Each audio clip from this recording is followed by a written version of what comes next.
Alors, vous avez créé votre nouvelle propriété GA4, vous avez configuré votre flux de données. Si ce n'est pas le cas, je vous invite à visionner la vidéo juste avant dans cette playlist. Et maintenant, reste l'étape la plus importante qui est d'installer le tag sur votre site pour commencer à collecter de la donnée dans votre propriété. Donc il y a 3 façons d'installer un tag, soit parce que vous passez par un CMS, type WordPress, Squarespace, Magento, Shopify, etc. Mais il y en a plein d'autres. Soit de l'insérer directement dans le code source de vos pages, dans la partie aide du HTML par votre développeur si votre site a été développé en propre. Et la troisième façon d'ajouter une balise sur son site, c'est d'utiliser un outil de gestion de tag. Et dans cette vidéo, on va voir chacune de ces méthodes et notamment comment on installe le tag via Google Tag Manager.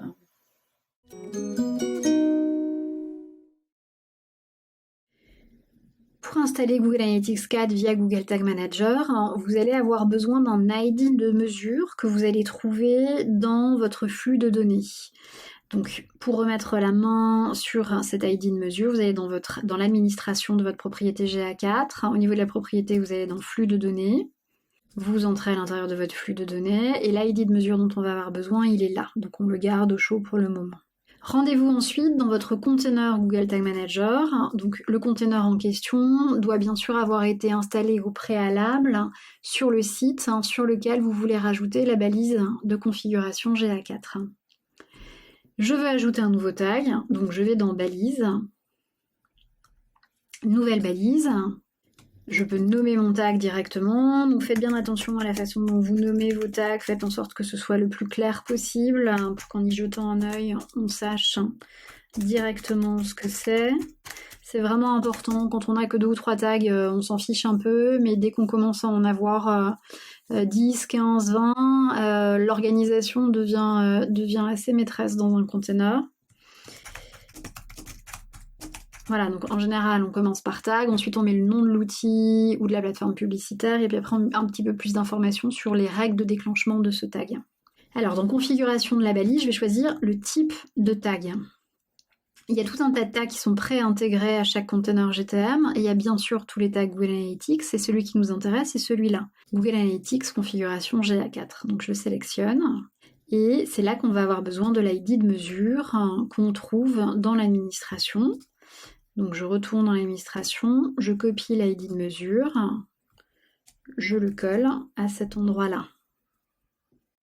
Gardez bien coché cette option envoyer un événement page vue lors du chargement de cette configuration. Ce que cette option fait, c'est que à chaque fois qu'une page de votre site se chargera, ça va envoyer un événement de page vue dans les rapports GA4. Donc on a vu que dans GA4, dans une précédente vidéo, toutes les interactions avec votre site devenaient des événements et notamment les pages vues. La dernière chose qu'il faut rajouter avant de pouvoir enregistrer votre tag, c'est la règle de déclenchement. Donc quand est-ce que je veux que ce tag se déclenche? Et on va choisir comme déclencheur le seul qui existe par défaut dans tous les conteneurs GTM, à savoir All Pages, qui veut dire toutes les pages. Donc ce déclencheur va faire que ce tag de configuration GA4 se déclenchera sur toutes les pages de mon site, sur toutes les pages où le conteneur GTM est installé. Reste à enregistrer notre tag. Alors pour le moment, on a rajouté le tag dans le container, mais ça ne veut pas dire qu'il est publié sur le site. Et avant de pouvoir le publier, il faut d'abord vérifier comment il se comporte sur le site et s'il se déclenche comme on souhaite qu'il se déclenche. Donc pour ça, on va activer le mode prévisualisation. On va cliquer sur le bouton prévisualiser. J'ai un onglet ou une fenêtre qui s'ouvre et on me demande ici de rentrer l'URL que je souhaite tester. Donc je rentre l'URL de mon site de démo site sur lequel j'ai le container GTM installé et sur lequel je veux ajouter le tag de configuration GA4. Je clique sur Start. Le mode prévisualisation se met en marche. Et ici, vous avez une petite fenêtre en bas à droite qui dit bien que vous êtes en mode prévisualisation. Ok. Donc dans l'onglet précédent où j'avais la petite popine, on me dit bien que le mode prévisualisation est activé et connecté. Et ici, si je vais sur cette première URL qui vient de s'ouvrir, Au niveau du tag, je vois bien que le tag s'est activé correctement. Je vais quand même tester 2 ou 3 autres URL pour être sûr que le tag se déclenche bien sur toutes les pages de mon site et pas uniquement sur la home. Donc je vais me balader sur la page à propos par exemple. Je retourne sur l'onglet où j'ai les informations liées à la prévisualisation. Ici c'est la deuxième page que je viens de visiter à propos et on me dit bien que le tag s'est bien déclenché. Je vais quand même vérifier une troisième page juste pour être bien sûr, sur le blog. Ici, c'est ma page de blog et le tag s'est effectivement correctement déclenché. Ok, donc on sait que le tag se déclenche correctement en utilisant le mode prévisualisation de Google Tag Manager. Ce qu'on peut tester maintenant, c'est si les événements automatiques remontent bien dans votre propriété Analytics. Donc si vous vous rappelez, dans le flux de mesures est activé par défaut ce qu'on appelle le suivi des mesures améliorées. Le suivi des mesures améliorées, c'est le fait que le tag va remonter automatiquement dans vos rapports GA4 tout un tas d'interactions du visiteur avec votre site. Ces interactions étant les pages vues, mais aussi les scrolls. Quand les gens voient 90%, déroulent 90% d'une des pages de votre site, vous avez un événement qui est envoyé automatiquement dans vos rapports analytics. Les clics sortants, les visiteurs qui cliquent sur un lien qui le redirige sur un autre nom de domaine que le vôtre, les gens qui utilisent le moteur de recherche interne, recherche sur le site, qui sont engagés avec vos vidéos YouTube sur le site, et puis finalement ceux qui téléchargent des fichiers, quelle que soit l'extension du fichier, PDF, Excel, Word, PowerPoint, etc. Donc, normalement, ça s'est fait automatiquement par le tag de configuration GA4 qu'on est en train de prévisualiser, donc on va vérifier que ça remonte bien dans les rapports. Pour pouvoir vérifier ça, il faut aller dans un rapport, dans une section de GA4, qui est dans la partie configurer, tout en bas ici, et la section en question s'appelle le Debug View. Alors, notez qu'on ne voit pas forcément d'informations remontées dans cette section. Il y a 3 options pour que vous puissiez voir des infos remontées ici. La première option, c'est celle dans laquelle on est à l'heure actuelle, c'est d'utiliser le mode prévisualisation de Google Tag Manager. De façon générale, ce Debug View, c'est une des grandes nouveautés de GA4 qui vous facilitera vraiment la vie quand il s'agira de déboguer une implémentation. Donc en fait, ce qu'elle fait cette section, c'est que vous voyez au fur et à mesure de votre navigation sur le site les événements qui remontent dans les rapports GA4 liés à votre navigation. Et quand vous cliquez sur un des événements, vous voyez en détail tous les paramètres, voire les propriétés utilisateurs si vous avez mis ça en place, liés à l'événement en question. Donc vous voyez là dans ma navigation, j'ai déjà envoyé un certain nombre d'événements. Donc j'ai cet événement Session Start qui marque le début d'une session sur le site, le début d'une visite sur le site. J'ai cet événement qui s'appelle First Visit qui marque le fait que c'est ma première visite sur le site. J'ai un autre événement qui s'appelle User Engagement qui mesure l'engagement des visiteurs sur votre site et qui se déclenche notamment quand vous interagissez 10 secondes avec le site en question. Et Page View, celui-là, il est envoyé à chaque fois que je charge une page du site. Donc si je vais voir là dans le premier Page View par exemple, j'ai les paramètres qui sont liés à cet événement et vous avez notamment, vous avez toutes ces informations qui sont envoyées, vous avez notamment ici Page Location qui va correspondre, qui est le paramètre de l'événement qui correspond à l'URL sur laquelle je suis quand l'événement est envoyé. Si je vais dans cet autre événement de Page View, que j'ouvre Page Location, ici j'ai la nouvelle URL qui s'est chargée, donc ça c'était la page à propos, quand l'événement a été envoyé. Ok, donc le tag fonctionne bien sur, je vais arrêter la prévisualisation GTM, donc, hop, je clique sur cette petite croix. On a vu que le tag fonctionnait bien en mode prévisualisation de GTM. On a vu que des événements remontaient correctement dans la section Debug View de GA4. Et la prochaine étape, c'est tout simplement de publier le tag. Donc pour publier le tag, vous cliquez sur le bouton Envoyer. Ça vous ouvre une petite fenêtre comme ça où on vous nomme de nommer la version, voire de la décrire. Et quand vous publiez une version de votre container, donc ça va live sur le site, ça va concerner tous vos utilisateurs. C'est toujours bien de spécifier ce que vous publiez et au moment de la publication, ça va créer notamment une nouvelle version.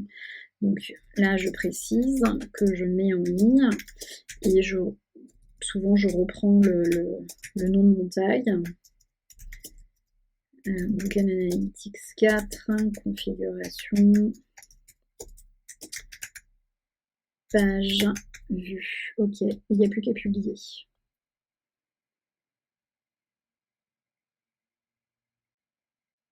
Votre tag est bien en ligne. Si jamais vous avez un doute ici, vous avez modif espace de travail. Si jamais ça c'est pas à 0, ça veut dire qu'il y a quelque chose que vous avez modifié dans votre container que vous n'avez pas mis en ligne. Alors, dernière chose, vous pouvez aussi aller vérifier dans le rapport temps réel de votre nouvelle propriété GA4 que votre installation du tag a bien fonctionné.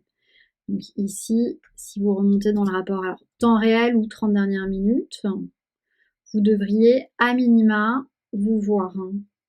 Donc voilà pour l'option comment installer le tag de configuration GA4 via Google Tag Manager. Autre option dont j'ai parlé dans l'intro, comment installer GA4 via votre CMS.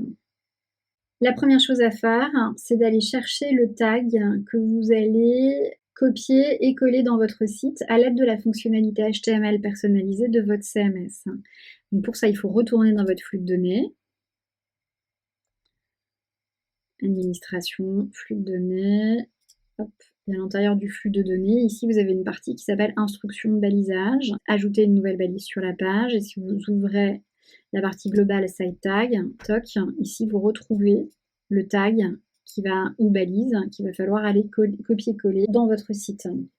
Donc pour ce faire, ça va dépendre de chaque CMS. Il va falloir que vous suiviez les instructions qui sont fournies par chacun des principaux outils. Donc là, par exemple, il y a le lien pour Magento, version 2.4 et 2.3. Ici, vous avez le lien pour Shopify, là, le lien pour Weebly, là, pour Wix, là, pour WordPress. Et je vous mets tous ces liens dans les commentaires de la vidéo, bien sûr. Juste petit aparté pour WordPress, comme je trouvais que la documentation pour développeurs était vraiment pas claire et qu'en fait c'est assez simple d'ajouter le tag, d'injecter le tag dans WordPress, je vous ai mis un autre article ici de codeur.com. La partie qu'il faut que vous regardiez. L'exemple part d'Universal, mais en fait, c'est à peu près la même chose pour GA4, juste le bon tag à mettre, c'est celui-là. Et ensuite, vous suivez ce que vous dit l'article à partir d'ici. Donc, à partir de tout ce qui se passe dans le back-office de WordPress. Donc, il faut aller dans Apparence, puis cliquer sur Éditeur. Voilà, et je vous laisse suivre les instructions pour la partie WordPress. À ma connaissance, il n'existe pas encore de plugin Google Analytics 4 pour ces CMS. Les anciennes versions, les autres versions d'Analytics et notamment la version universelle, on pouvait souvent la mettre en place dans son CMS sans avoir à copier-coller l'ensemble du tag, mais juste en passant par un plugin. Et si jamais vous entendez parler d'un plugin qui permettrait d'installer GA4 sur un des CMS mentionnés, n'hésitez pas à l'ajouter dans les commentaires pour les gens qui regarderaient la vidéo. Mon site de démo, il utilise Squarespace, donc je peux vous montrer directement comment ça se passe pour le CMS Squarespace en tout cas. Alors, il faut que vous alliez dans votre back-office, dans Squarespace, et là, vous avez un champ paramètres. Et si vous descendez, il faut cliquer sur Avancer. Et dans Avancer, vous avez une section qui s'appelle Injection de code. Et bon, votre tag, vous le copiez de l'administration d'Analytics et vous le collez ici dans l'entête. Il n'y a plus qu'à enregistrer. Vous enregistrez et voilà pour Squarespace. Juste bien faire attention, vous ne pourrez injecter du code qu'avec la version business de Squarespace, pas la version personnelle. La version personnelle, c'est la version un peu de base. Il vous faut à minima une version business pour pouvoir avoir l'option d'injecter du code dans votre site sur Squarespace. Donc si jamais vous n'avez pas la version business, vous ne verrez pas le chemin que je viens de vous indiquer dans ce tuto. Dernière option pour installer GA4, c'est d'ajouter le tag directement à vos pages. Donc ça, c'est pour ceux qui n'utilisent pas de CMS spécifique et qui ont développé leur site en propre. La démarche est à peu près similaire à celle du CMS, c'est-à-dire qu'il va falloir que vous alliez copier-coller, que vous alliez récupérer le tag, en tout cas ici, et que vous alliez le coller le plus haut possible dans le head sur la page servant de template à toutes les pages de votre site. Donc soit vous savez le faire vous-même, soit vous faites appel à votre développeur pour le faire. Ne supprimez pas l'ancienne balise analytics.js. Cette dernière continue de collecter des données pour votre propriété Universal Analytics. La balise gtag.js, celle-là, que vous ajoutez collectera des données pour votre nouvelle propriété GA4. Donc si vous enlevez la balise analytics.js, vous arrêterez de collecter des données pour votre propriété universelle.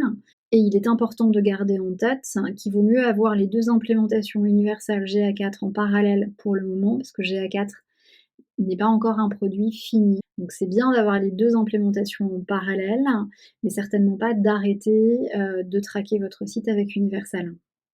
Et voilà, donc on a vu les 3 façons d'installer GA4 sur votre site, donc soit via Google Tag Manager, soit via votre CMS.